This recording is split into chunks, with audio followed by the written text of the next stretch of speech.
Samsung আইফোনকে একাই খেয়ে নেবে টাটার নতুন ফোন। হ্যাঁ, ইন্ডিয়ান মার্কেটে ইন্ডিয়ান ব্র্যান্ড টাটা তারা নাকি নতুন স্মার্টফোন নিয়ে আসছে যার নাম হবে A1। ফোনটার কোয়ালিটি সত্যি সত্যি A1 হবে কিনা জানি না, তবে খবরটার কোয়ালিটি কিন্তু এ ক্লাস। ভাবুন একবার, টাটা মানেই ট্রাস্ট, টাটা মানেই ইন্ডিয়ান ব্র্যান্ড, টাটা মানেই গ্রাহকদের জন্য ন্যায্য দামে জিনিস। কি অনেকটা টাটার বিজ্ঞাপনের মতো শোনাচ্ছে না? কিন্তু টাটার সম্পর্কে আমাদের মনে এমনই ইমেজ আছে যে টাটা যদি স্মার্টফোন নিয়ে আসে আমরা আলটিমেটলি খুশিই হব। তাই মার্কেটে চারিদিকে যখন এই খবরটা ছড়িয়ে বেড়াচ্ছে, তখন খবরটা শুনে আমাদের মনে একটা আশা তো জাগেই যে অবশেষে একটা ইন্ডিয়ান স্মার্টফোন ব্র্যান্ড আমরা দেখতে পাবো, যেটা শেষ পর্যন্ত গ্লোবাল স্মার্টফোন ব্র্যান্ডগুলোর সাথে কম্পিটিশন করতে পারবে। কিন্তু শুনে রাখুন, টাটা এখন অব্দি এরকম কোনো প্ল্যান করেছে বলে মনে হয় না। মাঝখানে ইলন মাস্কের পাই ফোন বা টেসলার পাই ফোন নিয়ে খুব গুজব হয়েছিল, এবার টাটার ফোন নিয়ে সেরকম গুজব ছড়াচ্ছে। টাটার তরফ থেকে এখন অব্দি কোনো রকম অ্যানাউন্সমেন্ট হয়নি, কোনো খবর লিক পর্যন্ত হয়ে আসেনি। এমনকি স্মার্টফোন ব্র্যান্ড লঞ্চ করার জন্য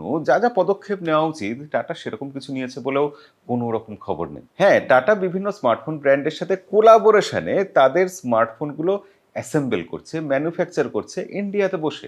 এই কাজটা শুরু হয়েছে আর সম্ভবত সেটাই এই গুজবের উৎস। তাই এখনই আশাবাদী হবেন না, টাটা যদি স্মার্টফোন আনে সেটা খুব ভালো খবর, কিন্তু এখন যে খবরটা ছড়াচ্ছে সেই খবরের কোনো ভিত্তি নেই। তাই নিয়মিত সঠিক খবর পাওয়ার জন্য আমাদেরকে ফলো করে রাখুন।